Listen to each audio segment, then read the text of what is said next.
So, Ahab, what are some of the pitfalls of being a visionary leader? Where does it get you in trouble? Yeah, I think what I mentioned earlier, going up there, coming back, and just getting discouraged about where you're at, And then just dropping the whole thing? A lot of people will just Yeah. lose the momentum, they lose their steam. They can't overcome the hurdle of how big the task is, and anything worth doing is going to be hard, right? Like so, Totally. like, but that's where I always say is if you fail to plan, you plan to fail. So if you can build a plan that will create the success, you'll get there. It's just, and being realistic with time.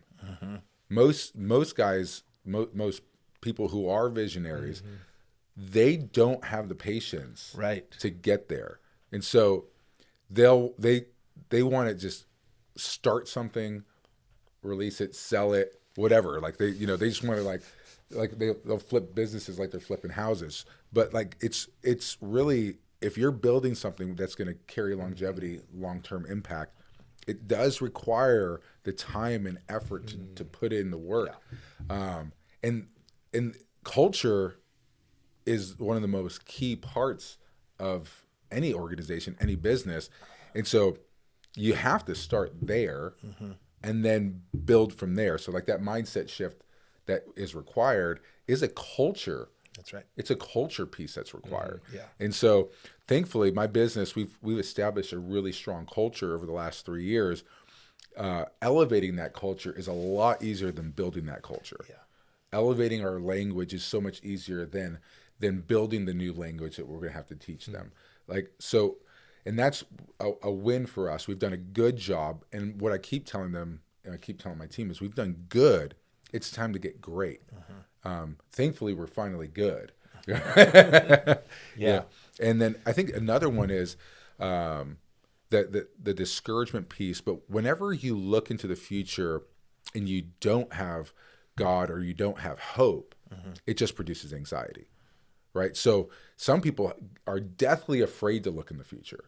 Like the vision, for a while I dealt with like severe anxiety. Looking in the future was really scary because I was looking into it and I wasn't seeing that glorious world of where I wanted to be. I was deadly afraid that there was going to be a lawsuit around every corner. So your ability to imagine the future coupled with fear or anxiety, produces an imagination.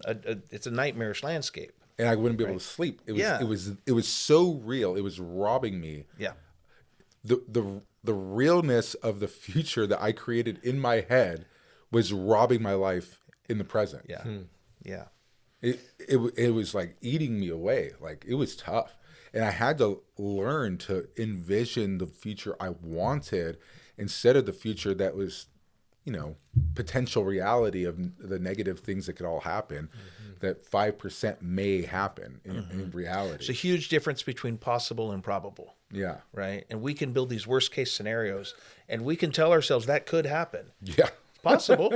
Right. Yeah. But what I find is people who do that really well have a really strong inability to create best case scenarios. Yeah. And the best case scenario honestly has the same probability of happening. It's possible. Yeah. It's not likely. But when you hold those two things as equally possible, you can start to see this landscape in the middle.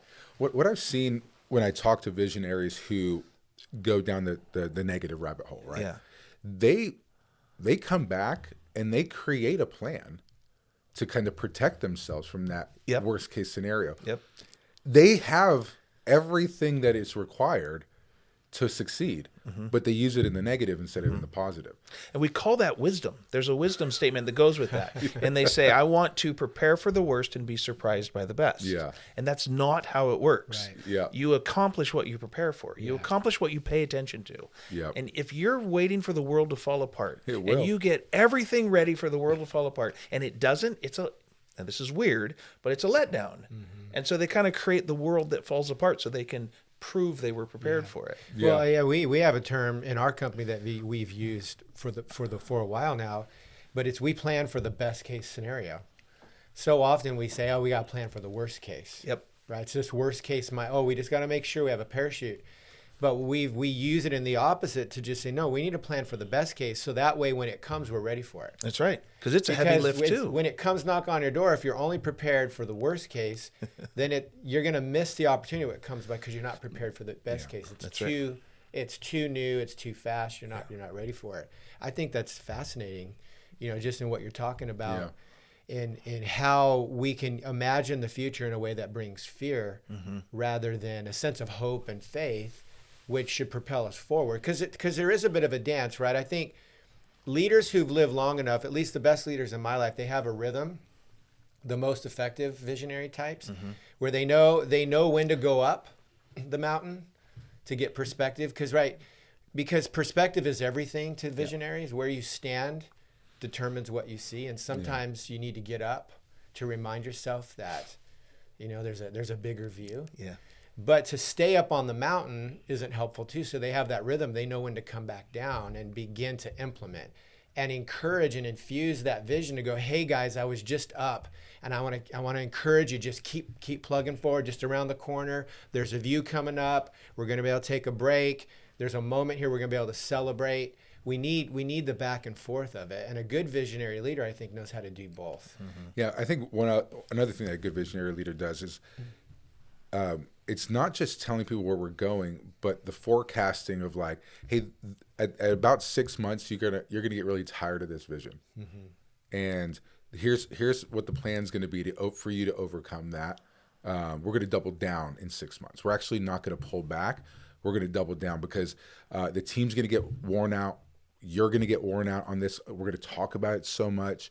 At that point, we're going to actually double down. We're going to re-emphasize it. Here's the play that we're going to run at that point. We're going to increase everybody's pay. We're going to whatever, right?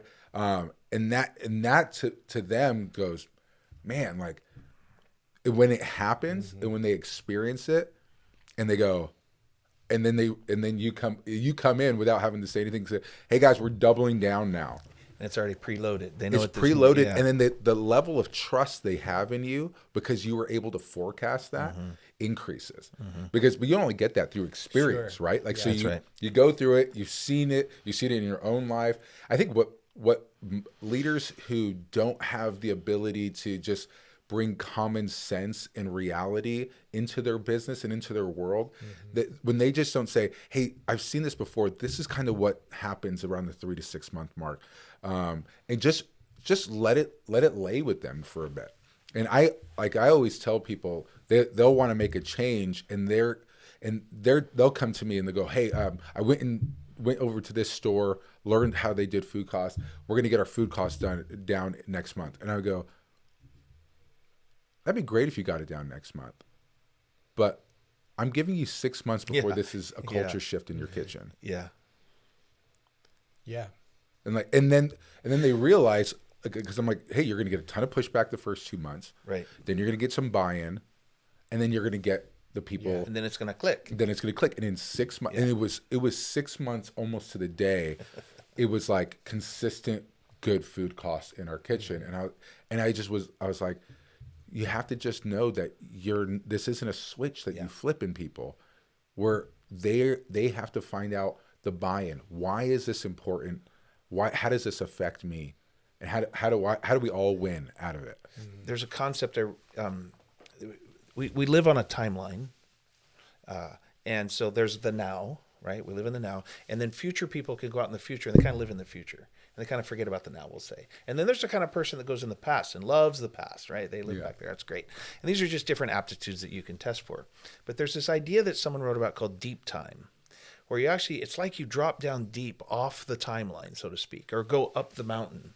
And from up the mountain, from this point of view, you can see the past, the present, and the future. And there's another version available of what it means to be in the now.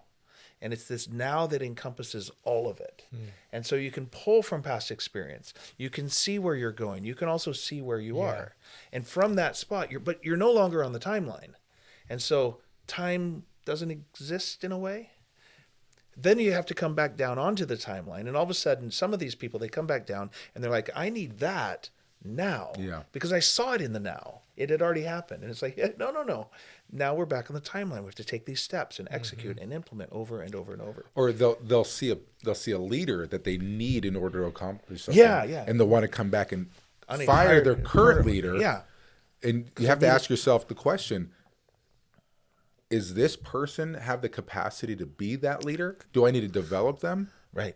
Like, or do I have to find a replacement for them? Yep. But like asking those questions is really And sometimes it's just a matter of the leader creating space for this leader to become. Like that can happen way faster than you think possible, because it turns out that your lack of vision is what was stifling this person. Yeah. They might already be that person. Yeah. Well, and I found too, when people emerge faster, when you're doing the honesty work that you're choosing to do, which I have another question for you on this point, but you're doing this work where you're saying, I would rather tell my employees how hard it's going to be. Yeah. Here's the vision. And I think sometimes it's romantic, right? We get on a big hike and we're at the trailhead and we can see the peak and we go, there's Mount Shasta. And it's gorgeous. It's snow-capped. We can almost see ourselves eating lunch. And it's like, we get on the trail and we're hiking. It's like, this is amazing start. But you're saying, yeah, here's a peak and it's going to be beautiful when we get there. But there's going to come some moments, a quarter mile in, maybe 2 miles in, where you're actually going to be walking in the opposite direction, and you're going to maybe think you're going the wrong way. Yeah. I'm going to tell you that's the time you need to keep moving forward. Yeah. Because you're going to want to quit, but keep going, because on the other side of this, we're going to get to a spot. When we do that well, I think we see those we love and lead emerge faster. 2 reasons. One is they trust us because we're honest, but they begin to experience and grow in the capacity they need to carry the thing they have waiting for them in their own leadership development when they get there. Yeah.